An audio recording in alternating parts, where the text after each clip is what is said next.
ಜ್ಞಾನಫಲ ವಿಭಾಗದಲ್ಲಿ ಏನ್ ಹೇಳ್ತಿದ್ದೀರಾ ಇವಾಗ? ಜ್ಞಾನವನ್ನ ಅಭಿವೃದ್ಧಿ ಪಡಿಸೋದು.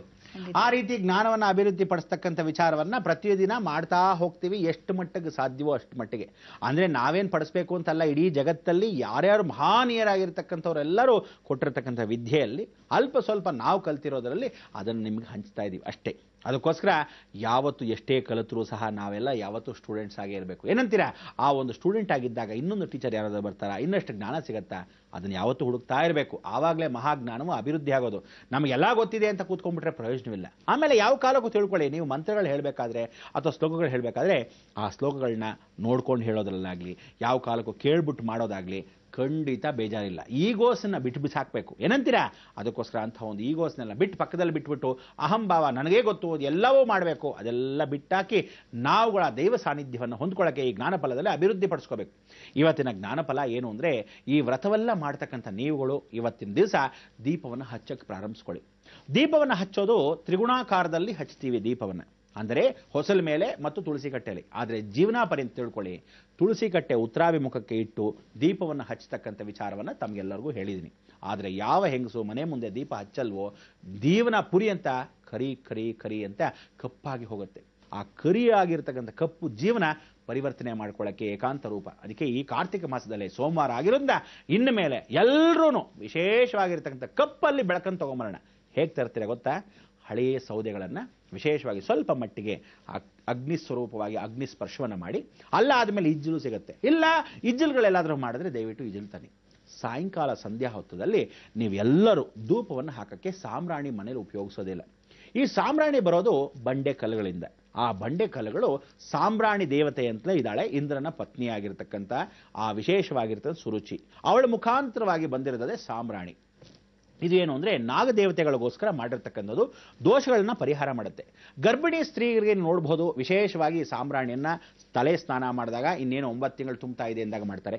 ಬಾಣಂತಿರಿಗೆ ಬಹಳ ಚೆನ್ನಾಗಿ ಸಾಂಬ್ರಾಣಿಯನ್ನು ಉಪಯೋಗಿಸ್ತಾರೆ. ಅದೇ ರೀತಿ ಈ ಕಾಲದಲ್ಲಿ ಏನು ಮಾಡ್ಬಿಡ್ತಾರೆ, ಸೊಳ್ಳೆಗಳು ಓಡಿಸ್ಬೇಕಪ್ಪ ಅಂತ ಸಾಂಬ್ರಾಣಿ ಹಾಕ್ತಾರೆ. ನೋಡಿ, ನೀವು ಸೊಳ್ಳೆಗೋಸ್ಕರ ಓಡಿಸೋದಲ್ಲ, ಸಾಂಬ್ರಾಣಿ ಮೊದಲಿಂದ ಹಾಕೊಂಡ್ಬಂದಿದ್ರೆ ಸೊಳ್ಳೆಗಳ ಉತ್ಪತ್ತಿ ಆಗ್ತಿರಲಿಲ್ಲ, ಮನೇಲಿ ಯಾವ ಕಾಲಕ್ಕೂ ದೋರಿದ್ರ ಬರ್ತಾನೇ ಇರಲಿಲ್ಲ. ಅದಕ್ಕೋಸ್ಕರ ಆ ದಾರಿದ್ರ್ಯ ಬರದೇ ಇದ್ದಕ್ಕೆ ಪರಿಪೂರ್ಣವಾಗಿರ್ತಕ್ಕಂಥ ಸಾಂಬ್ರಾಣಿ ಏನಂದರೆ ಇಜ್ಜಲಲ್ಲಿ ಹಾಕ್ತಕ್ಕಂಥ ಸಾಂಬ್ರಾಣಿ ನಾಗದೇವತೆ. ಅದಕ್ಕೆ ನಿಧಿಯಾಗಿರ್ತಕ್ಕಂಥ ಒಳಗಡೆ ನಿಧಿ, ವಿಧಿಯಾಗಿರ್ತಕ್ಕಂಥದ್ದು ಇಜ್ಜಲು. ಅಂದರೆ ದೇಹ ಭಸ್ಮವಾಗ ಇಜ್ಜಲು, ಈ ಎರಡೂ ಮುಖಾಂತರವಾಗಿ ಅಗ್ನಿಸ್ಪರ್ಶ ಯಾವಾಗ ಚಕ್ ಅಂತ ಅಂಟ್ಕೊಳ್ಳುತ್ತೋ ಆಗ ಪರಿವರ್ತನೆ ಆಗುತ್ತೆ. ಅದಕ್ಕೆ ಆ ಸಾಂಬ್ರಾಣಿನ ಇಜ್ಜಲು ಮುಖಾಂತರವಾಗಿ ಅಗ್ನಿಯನ್ನು ಮಾಡಿಕೊಂಡು ತದನಂತರ ಅಗ್ನಿಯಲ್ಲಿ ಸಾಂಬ್ರಾಣಿ ಹಾಕಿ ಧೂಪವನ್ನು ದಿನಾ ಸಾಯಂಕಾಲ ಹಾಕೋರು. ಈಗೆಲ್ಲ ಧೂಪ್ ಸ್ಟಿಕ್ ಅಂತ ಏನೋ ಬರೋರೆಲ್ಲ ಮಾರ್ತಾ ಇದ್ದಾರೆ.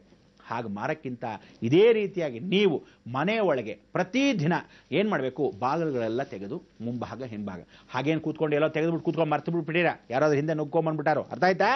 ಆ ರೀತಿಯಾಗಿ ಮಾಡದೆ ಯಾರಾದರೂ ಇದ್ದಾಗ ನೀವೆಲ್ಲ ಪೂರ್ತಿ ಬಾಗಿಲುಗಳನ್ನ ಕಿಟಕಿಗಳನ್ನ ತೆಗೆದು ಅಡುಗೆ ಮನೆಯಿಂದ ಹಿಡಿದು ಬಾತ್ರೂಮ್ ಲೆಟ್ರಿನ್ ಕೂಡ ಬಿಡಬಾರ್ದು.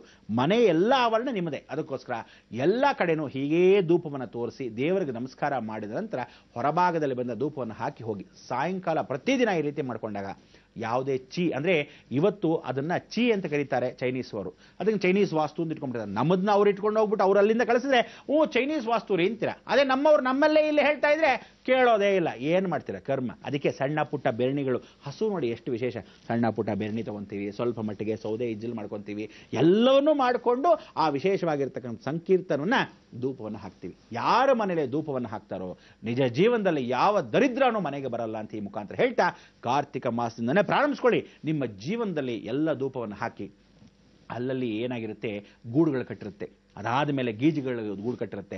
ಇಲ್ಲದೇ ಯಾವ ಕಾಲಕ್ಕೂ ನಾವುಗಳೇನು ಮಾಡ್ತೀವಿ, ಎಲ್ಲ ಧೂಳನ್ನು ಕೂಡ್ತಿರತಕ್ಕಂಥ ವಿಚಾರಗಳು ಅದೆಲ್ಲರ ಮುಖಾಂತರ ದರಿದ್ರ ಬಂದಿರುತ್ತೆ. ಆ ದರಿದ್ರಗಳೆಲ್ಲ ಹೋಗಿ ನಮಗೆ ಕಂಡು ಕಾಣದೇ ಇರತಕ್ಕಂಥದ್ದನ್ನು ದೂರ ತಳ್ಳುತ್ತೆ. ಮನೆ ಒಳಗೆ ಶುಭ್ರವಾಗಿ ಮಹಾಲಕ್ಷ್ಮಿ, ಆಹಾ ಎಷ್ಟು ಚೆನ್ನಾಗಿದೆ, ನಾನು ಈ ಮನೇಲೇ ನೆಲೆಸ್ತೀನಿ ಅಂತ ಸಂತೋಷವಾಗಿ ಬರ್ತಾಳೆ. ಅದೇ ರೀತಿ ಐಶ್ವರ್ಯ ದೇವತೆಗಳನ್ನು ಆಗಿರ್ತಕ್ಕಂಥ ದೇವಾನ್ ದೇವತೆಗಳೆಲ್ಲ ಪ್ರವೇಶ ಮಾಡ್ತಾರೆ ಕಾರ್ತಿಕ ಮಾಸದ ಬೆಳಕು. ಅದಕ್ಕೆ ಎಲ್ಲರೂ ಬರೋದ್ರಿಂದ ಒಂದೊಂದು ಮಾಸದಲ್ಲಿ ಇನ್ನೇನು ಸುಬ್ರಹ್ಮಣ್ಯ ಬರ್ತಾನೆ ಅನ್ನೋ ಸಮಯದಲ್ಲಿ ದೀಪಾವಳಿನ ಆಚರಿಸೋದು. ಇದಕ್ಕೂ ಸಂಬಂಧ ನಾಳೆಯಿಂದ ತಿಳಿಸ್ಕೊಡ್ತೀನಿ. 6 ಸುಬ್ರಹ್ಮಣ್ಯ ದರ್ಶನಗಳನ್ನು ಪ್ರತಿದಿನ, ನಾಳೆನೇ ಮಂಗಳವಾರ, ಅವನ ದರ್ಶನಗಳನ್ನು ಮರಿಬೇಡಿ. 6 ಪಡಿಯಪ್ಪ ವೀಡುಗಳನ್ನು ನಿಮಗೆ ದರ್ಶನ ಮಾಡ್ತೀವಿ, 6 ಬೆಟ್ಟಗಳ ಕಥೆಗಳನ್ನು ಹೇಳ್ತೀವಿ. ಆ ವಿಶೇಷವಾಗಿರ್ತಕ್ಕಂಥ ಸಂಕೀರ್ತನ ಮಾಲೆಯನ್ನು ನೀವು ನೋಡಲೇಬೇಕು. ಅದಕ್ಕೆ ನಾವು ಒಂದು ಬಾಂಧವ್ಯ ಇದೇ ರೀತಿ ಎತ್ಕೊಳ್ಳೋಣ. ನೀವು ಏನು ಹೇಳಬೇಕು, ಲೋಕ ಸಮಸ್ತ ಸುಖಿನೋ ಭವಂತು, ಸನ್ಮಂಗಳಾನಿ ಭವಂತು. ಗುರುಜಿ, ನಾವು ಈ ಬೃಹತ್ ಬ್ರಹ್ಮಾಂಡ ಕಾರ್ಯಕ್ರಮ ಒಂಥರ ಧರ್ಮ ಚಿಂತನೆಗೆ ಒಳಪಡಿಸೋ ಧರ್ಮ ಪಾಠಶಾಲೆ ಅಂತ ಹೇಳಿದ್ರೆ ಕೂಡ ನಿಜ ತಪ್ಪಾಗ್ಲಾರ್ದು ಗುರುಜಿ. ಈ ಒಂದು ಧರ್ಮ ಪಾಠಶಾಲೆಯಲ್ಲಿ ಗುರುಗಳಾಗಿ ನೀವು ನಮ್ಮನ್ನ ಧರ್ಮದ ಹಾದಿಯಲ್ಲಿ ನಡೆಸ್ತಾ ಇದ್ದೀರಾ. ನಮ್ಮ ಈ ಕಾರ್ಯಕ್ರಮಕ್ಕೆ ಆಗಮಿಸಕ್ಕಾಗಿ ಧನ್ಯವಾದಗಳು. ವೀಕ್ಷಕರೇ, ಸರಿ, ಹಾಗಾದ್ರೆ ಮತ್ತೆ ನಾಳೆ ಭೇಟಿಯಾಗೋಣ ಅಂತ ಹೇಳ್ತಾ ಹೋಗ್ ಬರ್ತೀವಿ. ನಮಸ್ಕಾರ.